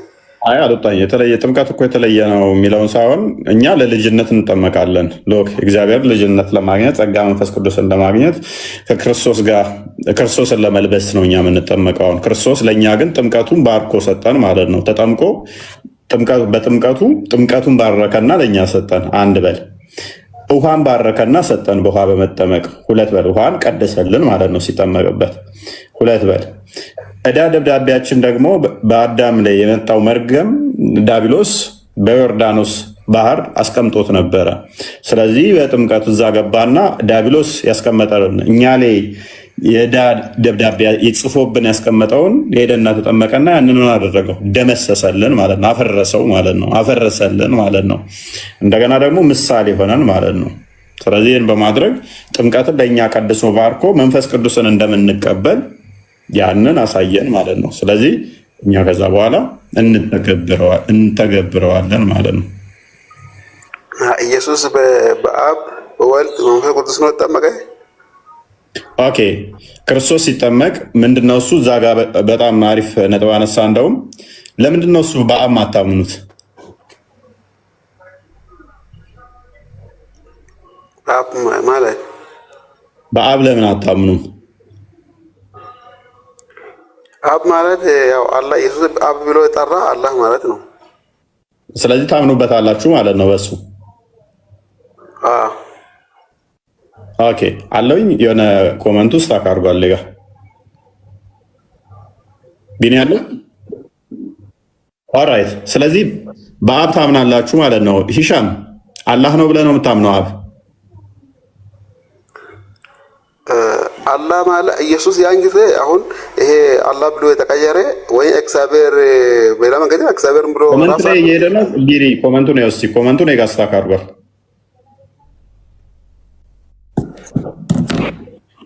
እሺ ኦኬ እሺ መልካም። ስለዚህ ኢሻም ጎበዝ። ስለዚህ በአብ ታምናለህ። አብ ማለት ደግሞ አላህ ነው ሲጠመቅ። ስለዚህ በአላህ ነው የተጠመቀው ማለት ነው ክርስቶስ። ምክንያቱም ልብ በል እንዳንተ አባባል ከሆነ ሲጠመቅ ምን ብሎታል መሰለ? እርሱ የመወደው ልጄ እንደሆነ ብሎ ቃል አብ ተናግሯል ማለት ነው። ልጄ ብሎታል። ስለዚህ አብ አላህ ከሆነ ሲጠመቅ ክርስቶስን ምን ብሎታል? ልጄ ብሎታል። መንፈስ ቅዱስ በእርግብ አምሳል ወርዶበታል። ምንም እንኳን እርግብን እናንተ በምን እንደምስሉት ስለማቅ ለምን እንደዛ እንዳለ ይገባኛል። ኤኒዌይስ ግን የሥላሴ አስተምሮ በደንብ የተገለጸበት ነው ጥምቀት። ስለዚህ አብ ልጄ ብሎታል ክርስቶስ ሲጠመቅ። ስለዚህ እንደዛ ታምናለህ አንተ? አሁን አብ ማለት ለምሳሌ እኛ ውድ ስናደርግ ወይም ለሆነ ነገር ስንጀምር ቢስሚላ ብለህ ነው፣ በአላህ ስም ብለህ ነው። ኢየሱስ ሲጠመቅ በአብ ስም ብሎ፣ አብ ደግሞ በኢየሱስ ዘመን አብ ብሎ እሱ ራሱ ስለጠራ አላህ ብሎ ደግሞ ተቀየረ። በአሁን ሰዓት ወይም ድሮም በአላህ በአረበኛ አላህ ብሎ ተጠራ። ለምን ሰው ልጅ ይሻም። ስለዚህ አላህ ባህሪውን ቀየረ ማለት ነው። እናመሰግናለን። የሆነ ሰዓት አባት ነበረ፣ የሆነ ሰዓት ደግሞ አባት ማለት የሚዘገንነው ሆነ አላህ አይደለ? ሰው ብሎ ተቀበለ። አላህ በፊት አባት ነበረ። የሆነ ሰዓት ግን አባት መባሉ በራሱ ዘገነነውና ሱራ 18 ከቁጥር 5 እና 6 ቁርአን የወረደው እነኛ አላህ አባት ነው ያሉትን ሊያስጠነቅቅ ነው አለ፣ ሊያስፈራራ ነው አለ። ሱራ 19 ከ88 እስከ 93 ለአራማን ልጅን ያዘ ወለደ አሉ። ይሄ ከባድ ንግግር ተናገሩ። ከዚህ ንግግራቸው ባይቆጠቡ ሰማይ ልትቀደድ፣ ተራሮች ሊናዱ፣ ምድር ልትሰነጠቅ ትቃረባለች ለአራማን ልጅን ያዘ ወለደ ስላሉ ይላል። ስለዚህ እንደዚህ ብሎ ንግግር መናገር ጸያፍ ነው። ሰማይን ሊቀድ የሚደርስ ምድር ሊሰነጥቅ የሚደርስ ተራራ ሚንድ በፊት ግን ባህሪው ነበረ። አንተ ግን ምን እያልከን ነው?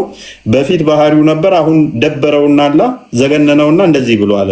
ሱራ 15 17 18 ሱራ 39 4 እነኚህ ክፍሎች አላህ ልጅ አለህ መባሉ በጣም የሚደብረው ነው። ኤኒዌይስ እኔ ልስማማለና አሁንም ወደ ዋናውን ልመልስና ጥምቀት ክርስቶስ ተጠምቋል። ያ ዮሐንስ ሲያጠምቅ የነበረው ምንድነው? እሱ የንስሐ ጥምቀት ነበር ሲያጠምቅ የነበረው። ልብ በል ወንድማችን ሂሻም ክርስቶስ ነው የሰጠን። የልጅነትን ጥምቀት ክርስቶስ ነው የሰጠን። በማቴዎስ ወንጌል ምዕራፍ 28 ቁጥር 19 ጀምሮ እስከ 20 ወደ ዓለም ሂዱ፣ በአብ በወልድ በመንፈስ ቅዱስ ስም እያጠመቃችሁ ደቀ መዛሙርቴ አድርጓቸው፣ እስከ ዓለም ፍጻሜ ድረስ አብሬያችሁ ነኝ ብሎ ክርስቶስ ጥምቀትን ሰጠን፣ ባርኮ ቀድሶ እርሱ ሰጠን ማለት ነው። ዮሐንስ ግን ሲያጠምቅ የነበረው ሕዝቅኤል ላይ አስቀድሞ እንደነበረው እኔም ቅዱስን ውሃ እረጭባችኋለሁ ከኃጢአታችሁም ትነጻላችሁ እንደተባለ የንስሐ ኃጢአት ነበር ሲያጠምቅ የነበረው ማለት ነው፣ ዮሐንስ ማለት ነው። ነገር ግን ክርስቶስ በሚጠመቅበት ላይ ሚስጥረ ሥላሴ ተገለጠ። ሚስጥረ ሥላሴ በደንብ ተደርጎ ሪቪልድ ሆነ፣ በደንብ ተገለጠ። አብ ከሰማይ ምን አለ? እርሱ ልጄ ነው ብሎ ተናገረ። መንፈስ ቅዱስ በእርግብ አምሳል ተገለጸ። ኢየሱስ ደግሞ በስጋ ዕዳችንን እየደመሰሰ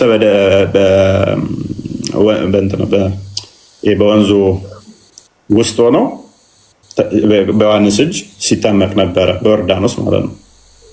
ስለዚህ ሶስቱም ተገለጡ። አሁን አብን ለምንድን ነው የማትቀበለው? እሺ ቆይ አሁን አብና እግዚአብሔር ቃሉ ኢየሱስ አንድ ቦታ አብ ይላል፣ አንድ ቦታ ደግሞ እግዚአብሔር ይላል። ሁለቱም ያው ነው ብለህ ታምናለህ አንተ? ያው ነው። አላህ በአረበኛ ደግሞ አላህ ተባለ። አላህ ማለት የሁሉም ታላቅ ነው ማለት ነው። በሁሉም ነገር የላቀ ነው። በቃ ንጹህ የሆነ ወይ የላቀ ማለት ነው። በምን ነው የላቀው? ላቅ ምንም ጉድለት የሌለበት ጉድለት ነው። ልጅ ማለት ጉድለት ነው ያለህ ማን ነው? ልጅ ሳይሆን አላህ ነው አልኩኝ እኮ። ጉድለት ማለት እኔ ስለ ጉድለት ለምን ታወራኛለህ ታዲያ? እኔ ስለ አባትና ስለ ሥላሴ እየነገርኩ ለምንድን ነው እሱ አባቱ ልጄ ብሏል ሲጠመቅ? ለምንድን ነው እሱ አብን የምታምን ከሆነ ልጄ እያለው ሲጠመቅ ለምን አትቀበለውም ነው? እንዳትቀበል ምን ያዘ እዚህ ጋር? ግን ኢየሱስ እኮ አሁን አብ ያለበት ምክንያት አሁን በመረዳት ያለበት ነገር አሁን መሳቁስ አልገባም። ግን ኢየሱስ አባቴ ነው ያለበት ልጁ ልክ እንደኛ እንደወለደ ሳይሆን እዚህ ዓለም ላይ ማንም የፈጣሪን መንገድ የሚከተል የፈጣሪን ትእዛዝ የሚከተል በእንትና የፈጣሪ ልጅ ይባላል ወይ እግዚአብሔር ልጅ ነው። አባቴ ነው። አመሰግናለሁ። አላህ አባቴ ነው በል እስኪ። አላህ አባቴ ነው። አላህ አባቴ ነው በል እስኪ። አላህ አምላኬ ነው እንጂ አባቴ አይደለም። ምን አለ? የፈጣሪን ትእዛዝ የሚቀበል ሁሉ ልጅ ይባላል አለ። ስለዚህ መሐመድ የፈጣሪን ትእዛዝ ይቀበላል አይቀበልም? ሐሺም ይቀበላል። ስለዚህ የአላህ ልጅ ነው መሐመድ። መሐመድ የአላህ ልጅ ነው በኢየሱስ ንግግር ወይም በብሉይ ኪዳን ንግግር። አዎ መሐመድ የአላህ ልጅ ነው።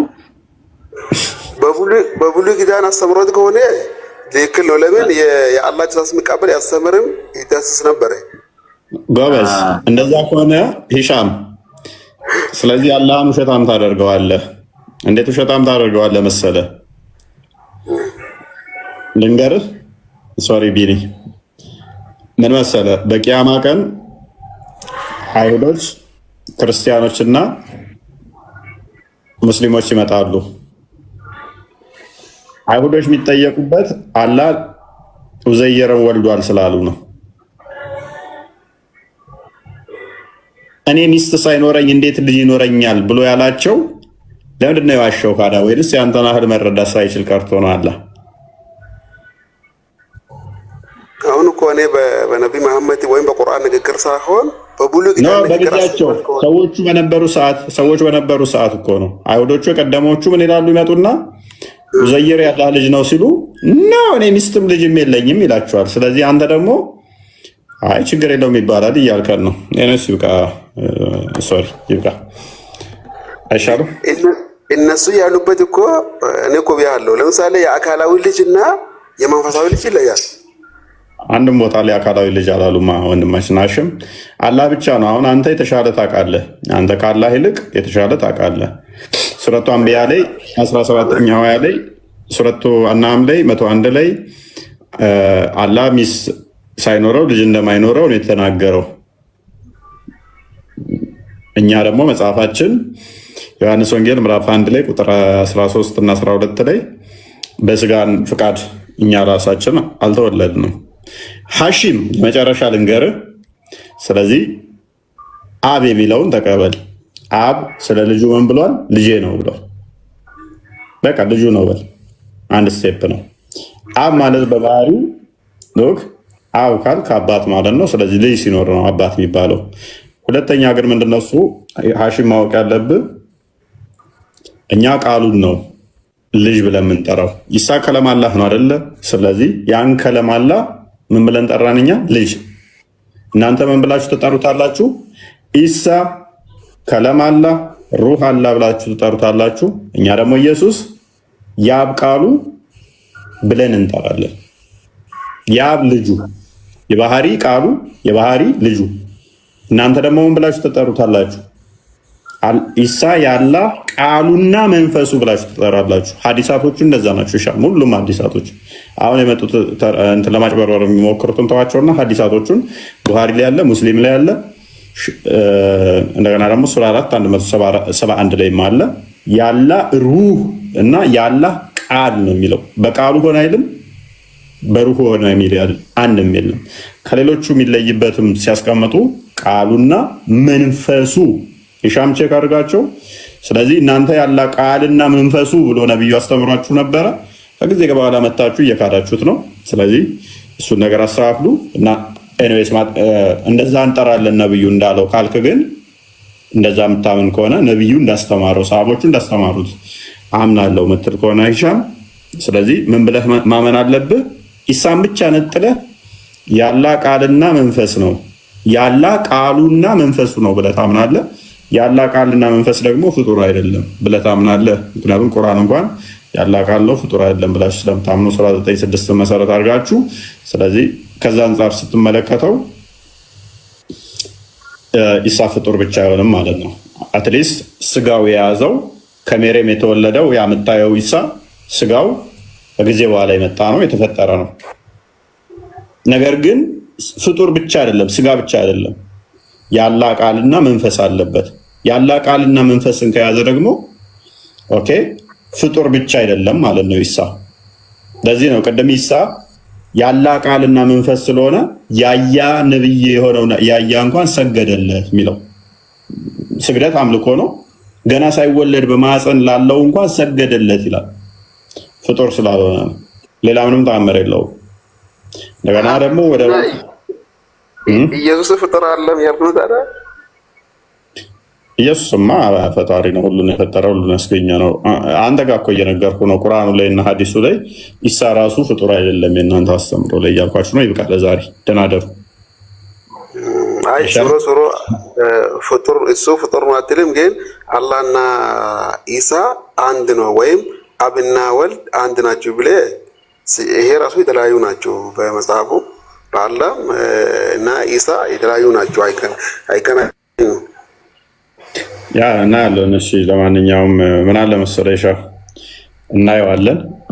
ኢሳን ያላ ቃል ነው ብሎ ከማመን ያላ ቃል ነው ብሎ ማመን ለምን እንደሚከብዳችሁ አይገባኝም። ምክንያቱም ቁርአን ያላ ቃል ነው ብለህ ካመንክ ፍጡር አይደለም ብለህ ካመንክ ኢሳ ደግሞ የአብ ቃል ነው ስንል ለምን የሚከብዳችሁ? ማለት ለምን ይከብዳል? አሁን ቁርአን ያላ ቃል ከሆነ ፍጡር ካልሆነ በደንብ አስተውል ኢሻ። ወረቀቱ ፍጡር እንደሆነ ታውቃለህ። ፔኑ የተጻፈበት ፍጡር እንደሆነ ታምናለህ አይደለ? ነገር ግን የአላህን ቃል ስለያዘ ፍጡር አይደለም ቁርአን ነው ብላችሁ የምታምኑት አይደል? ምን ወረቀቱ ፍጡር ነው፣ ቃሉ ግን ሳምና የሚያስተላልፍ መልእክት ግን ፍጡር አይደለም፣ የአላህ ቃል ነው። ስለዚህ ቁርአን ፍጡር አይደለም ብላችሁ የምታምኑት አይደለ? ወረቀቱ ቁርአን ቁርአን ቃሉ ጠቅላላ ቃሉማ የአላህ ቃል ነው። ለምሳሌ እኔ የሆነ ቁርአን ክፍል አንድ ቁርአን ክፍል ብቀራ ያ ፍጡር ይሆናል ፍጡር አይደለም ነው የምትሰማው? ሲጀመር ቃል ፍጡር ይባላል እንደ ቃል የሰው ከሆነማ ፍጡር ነው። ኤግዛክትሊ አይ ፍጡር አላህ ቃል ማለት ያው የአላህ ቃል ነው። ፍጡር አይደለም ራሱ ንግግሩ ነው እንጂ ፍጡር የተፈጠረ ማንኛውም ነገር ከፈጣሪ ውጭ ያለ ፍጡር ነው። እና ቁርአን ፍጡር ያልኩ ነው ዳራ ፍጡር አይደለም ካልክ ቃሉ ፍጡር አይደለም ካልክ እኮ እያልኩ ያለሁት ምን እንደሆነ ታውቃለህ? ፍጡር ያልሆነ ሁለት ነገር አላችሁ ማለት ነው፣ ቁርአንና አላህ። ቁርአንና አላህ ቁርአን እኮ ያላ ንግግር ነው። ንግግር ማለት እኔ የምናገረው ንግግር እና ያላ ንግግር ደግሞ ቃሉ ነው። ስለዚህ አላህን ከአንተ ጋር እያመሳሰልከው ነው ወንድማችን ሂሻም። እያመሳሰልኩ ሳይሆን ንግግሩ ነው። ቁርአን ስነበብ ንግግር አለ መሆነው። ለምሳሌ ስለዚህ አላህን በፍጡር ምሳሌ እየሰጠ ነው ማለት ነው። ምሳሌ አይደለም። እኔ ምሳሌ ንግግር ቃል ሲባል እኮ ስለዚህ እኔ ደብዳቤ እንደምጽፈው ከሆነ ቁርአንም እኔ የተናገርኩት የተጻፈ ከሆነ የእኔ ንግግር መጽሐፉ ላይ ያለው ፍጡር ነው የሚሆነው። ፍጡር አይደለም ካልከኝ ግን ሂሻም እጅህን ስሜ ይቀበላለሁ፣ አመሰግናለሁ። ስለዚህ ቁርአን ምን አለ ማለት ነው? አንድ ፍጡር ያልሆነ አለ። ሌላም መጽሐፍቶች በሙሉ ደግሞ ፍጡር ያልሆኑ ናቸው ማለት ነው። መዓት ፍጡር ያልሆኑ ነገሮች አሉ ማለት ነው በእስልምና ውስጥ። የሌላ አጣብቂኝ ውስጥ የሚከታችሁ ነው።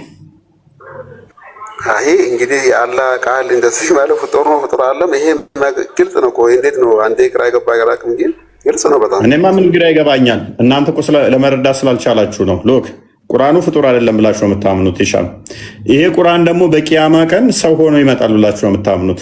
ቁርአኑ ፍጡር ያልሆነው የአላህ ቃል ሰው ሆኖ ይመጣል ብላችሁ ታምናላችሁ። እኛ ደግሞ ምን እናምናለን? የአብ የባህሪ ቃሉ ሰው ሆነ ብለን እናምናለን። በስጋ ተገለጠ፣ የመለኮት ሙላት በሰውነቱ ተገልጦ ታየ ብለን እናምናለን።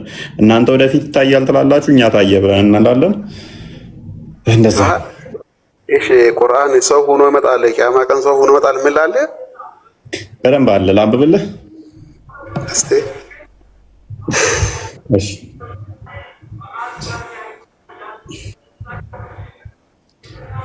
እስከስክታወጣ አንድ ሀሳብ ልስጠው ወይም ልጠይቀው። ቀጥል። እሺ ሀሺም፣ እናንተ ቁርአን የምትሉት ምኑን ነው? ወረቀቱን ነው ወይስ ወረቀቱ ላይ የሰፈረውን ሀሳብ ነው? ቁርአን ሲጀመር መጀመሪያ ትርጉሙ ታውቀዋለህ? ቁርአን የሚነበብ ማለት ነው አይደል? አይ ትርጉሙ ምንድን ነው? ትርጉሙ ለምሳሌ ወንጌል ወይ እንግል ተብሎ ምንድን ነው ትርጉሙ? እሺ መጀመሪያ ቁርአን ማለት የሚነበብ አልኩ እኮ፣ ትርጉሙን ነገርኩ። ቁርአን ማለት የሚነበብ የሚቀራ አይደል? ሌላ ትርጉም የለም። እሺ ፉርቃን አሁን ስለ ቁርአን ነው። ቆይ እንዳይሰፋብን። እኔ ቁርአን የምትሉት እናንተ የአላህ ቃል ቁርአን ነው የምትሉት ወረቀቱን ነው ወይስ ወረቀቱ ላይ ያለውን ሀሳብ ነው ያልተፈጠረ የምትሉት? የትኛው ነው? እኛ ወረቀቱ አይደለም የአላህ ቃል የምንለው ቃሉ ነው። ያ ወረቀት ላይ ጻፊ ባነቦ እሱ ነው የአላህ ቃል የሚባለው። ኦኬ አዳርሚ አዳርሚ 34 ላይ እንደዚህ ይላል። Indeed the Quran will come to its companion on the day of resurrection. ቁርአን በእውነት ወደ በቂያማ ቀን ወደ አጋሮቹ ወደ ባልደረቦቹ ይመጣል አለ። When the grave opens up for him in the form of a pale man, and I will say to him, do you recognize me? ልክ መቃብሩ ሲከፈት አለ።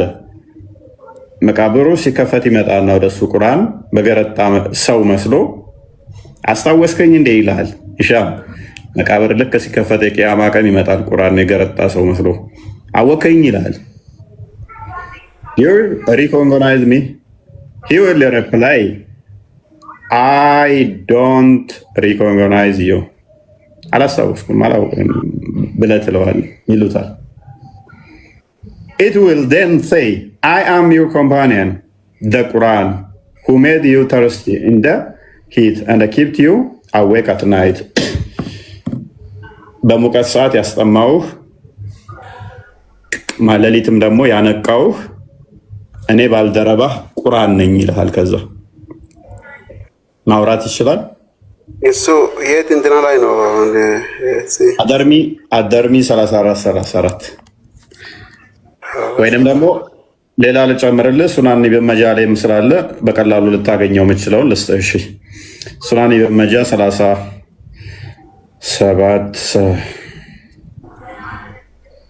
37 አንዴ ኦኬ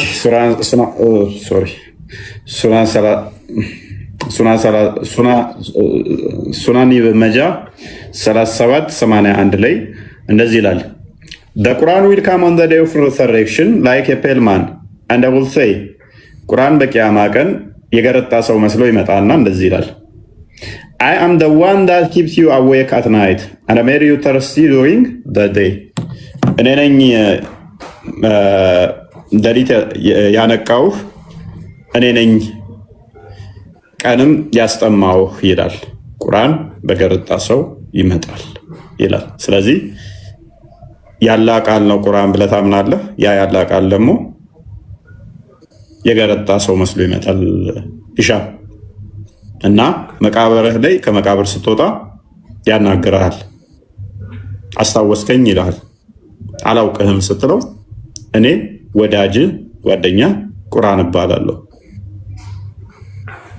አሁን ደግሞ እኔ ሐዲስ ነው ግን እኔ የማውቀው ደግሞ መቃብር ሆኖ ሰው አንዴ በጨለማ ሆኖ መጥቶ መናገር ቁርአን ያጫውታል ብርሃን ሆነሃል እንዳይደብር ያደርጋል ከዛ ደግሞ ቂያማ ቀን ደግሞ ሽፋ እንደሆነልኝ ወይ ከቂጣት ይዳን እንድና ያርጋል ያ ሸፋም ይሆናል ገና ሸፋም ይሆናል እሱ በኋላ ነው እሱ ከዛ በኋላ ነው ሸፋም ይሆነ ካናገረ ገና ከመቃብር ካወጣህ በኋላ ነው ኤኒዌይስ ብቻ ይበቃል ዛሬ ባለፈውም ስለገባ ነበር ይሄ ኢየሱስ ጋር አገናኝተህ ነው ዳራ አሁን ሰው ሁሉ ስለሚመጣ ኢየሱስ ደግሞ እሺ ይሄ ቢመጣው ኦልራይት እሺ ላገናኝላ ቁርአን ነው አይደል ይሄ እንደዚህ መጥቶ የሚያናግርህ ኦኬ ይሄ መጥቶ የሚያናግርህ ፍጡር ነው ፍጡር አይደለም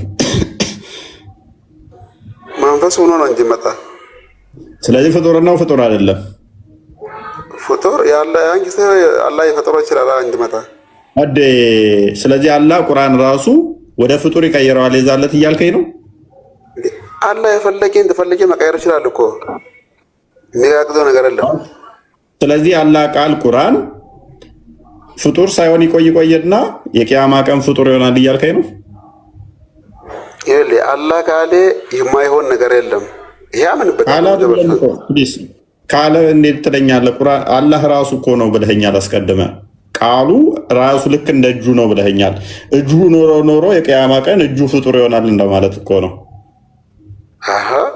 እንዴት እንደዛ ነው አስቀድሞ ፍጡር ያልነበረው ነገር የቂያማ ቀን ፍጡር ይሆናል ካልከኝ እሺ ቴንኪው ብዬ ማለት ነው ይሄ አላህ በቃሉ ሁሉም ይፈጥራል ሁሉ ቁርአንም ወደ ፈለገ መቀየር ኖ በቃሉ አይደለም ራሱ ቁርአን ይመጣል እኮ ነው የሚለው ወንድማችን ኢሻም ምን ሆነ ነው ኢሻም ተው ቁርአን የማን ቃል ነው ቁርአን የማን ቃል አላህ ይበቃል አይበቃም አይ ቁርአን የአላህ ቃል ነው ከዛ ቢመጣም በራሱ ምለው ደግሞ አላህ ሄድ ጋለ ባንዴ ወይም ቁርአን ሄድና ያሰው ያንተ ተቀራ ነበር ሄድና እንድናርገው ካለ ያው ቁርአን የማይሄድበት ነገር የለም ለምን ቁርአን ዳሳሽ ሊሆን ይችላል ስለዚህ የሚሄደው ፍጡር ነው ወይ ፍጡር ነው ፍጡር አይደለም የሚሄደው ያን ጊዜ ነው ያን ጊዜ ፍጡር ሊሆን ይችላል እናመሰግናለን ስለዚህ ያን ፍጡር የሆነው ያን ጊዜ መጥቶ ምን ይላል እኔ ባልደረባህ ነበርኩ ያኔ ውሃ ሳስጠማህ የነበረው ሌሊትም ስቀሰቅስ የነበረው እኔ ነኝ ይላል ፍጡር የሆነ ቁርአን አንተን አናግሮ ያውቃል እኔ አላውቅም እንግዲህ ሲጀመር ይሄ እሱ ሐዲሱ ራሱ ብዙም ድረስ አልገባኝ ወላሂ ስለዚህ አሁን የምትቀራው ቁርአን ፍጡር ይሆናል ማለት ነው ያኔ ፍጡር ነው ካልክ ምክንያቱም የወፊቱን አመጣለው ስትል አስቀድሞ ካንተ ጋር ስቀራው የነበረው እንደሆነ ሪፈር ስላደረገው ማለት ነው አሁን የአሁኑ ቁርአን ፍጡር ነው ካላልክ የዛኛው ፍጡር ነው ማለት ስለማችል ማለት ነው አስኬደ ፍጡር አይደለም ስለዚህ ማአት ሆኖ ይመጣልሃል ገና ፍጡር ስላልሆነ ማለት ነው እሺ በቃ ቆይ ለምን ቆይ ሙስሊም ማትሆን ማንተ ቆይ ኦልራይት ሙስሊም ለምን አትሆንም በመጀመሪያ ደረጃ ውሸትን በጣም ነው የምጸየፈው ስለዚህ እስልምና የውሸት አስተምሮ ነው ስለዚህ ውሸትን በጣም ስለምጸየፍ እውነት ላይ ስለቆምኩ ክርስቶስ እውነት ነው፣ ሀቅ ነው። ያን ሀቅ ደግሞ ልንክደው አንችልም። በነቢያትና በሐዋርያት የተሰበከ እውነት ስለሆነ ክርስቶስ። እስልምና ደግሞ በአንድ ግለሰብ ላይ በመሐመድ ላይ በሱ ውሸት የተመሰረተ ነው። ስለዚህ ውሸትን ደጋፊ አይደለውም። የእውነት ደጋፊ እንጂ የውሸት ደጋፊ አይደለውም። ክርስቶስ ደግሞ እውነት ራሱ ክርስቶስ ስለሆነ ነቢያቶች አልሰበኩትም፣ ሐዋርያቶች አልሰበኩትም። መሐመድ ዞት የመጣው ያ ስላስተምሮ ስለሆነ። ሁለተኛ አንድ ጥያቄ ብቻ ልጠይቅህና ወደ ምላሽ እቀጥላለሁ። አሁንም እግዚአብሔር ከተናገረውና ዲያብሎስ ከተናገረው ማንን ታምናለህ? ይሻ አላህ የተናገረው ነው። ኦልራይት። ስለዚህ እንደው እግዚአብሔር ከተናገረውና ወይም አጋንንት ከሚናገረው ማንን ታምናለህ ስልህ ምንድን ነው ያልከኝ? አላህ የተናገረው አምናለሁ። ጎበዝ። ዘዳግም ምዕራፍ 14 ቁጥር 1 ላይ፣ ዘጸአት ምዕራፍ 4 ቁጥር 20 ላይ፣ ኢሳያስ ምዕራፍ 63 16 ላይ፣ ኢሳያስ 7 14 ላይ፣ መዝሙረ ዳዊት ምዕራፍ 110 ቁጥር 1 አካባቢ እስከ 4፣ ምሳሌ 8 26 ጀምሮ፣ ዮሐንስ ወንጌል ምዕራፍ 1 ቁጥር 18 ላይ፣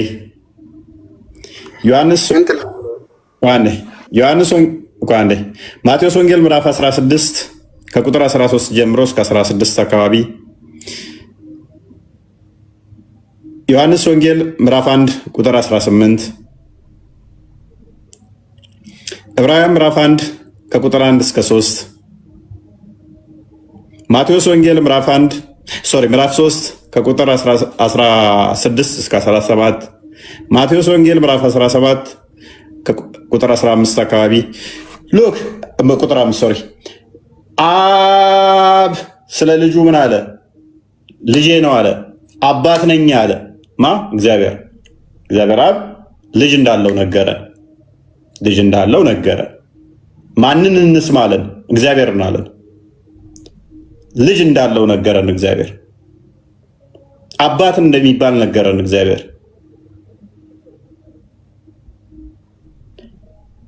ሱረቱ ጂኒ የጋኔኖች ምዕራፍ ላይ ደግሞ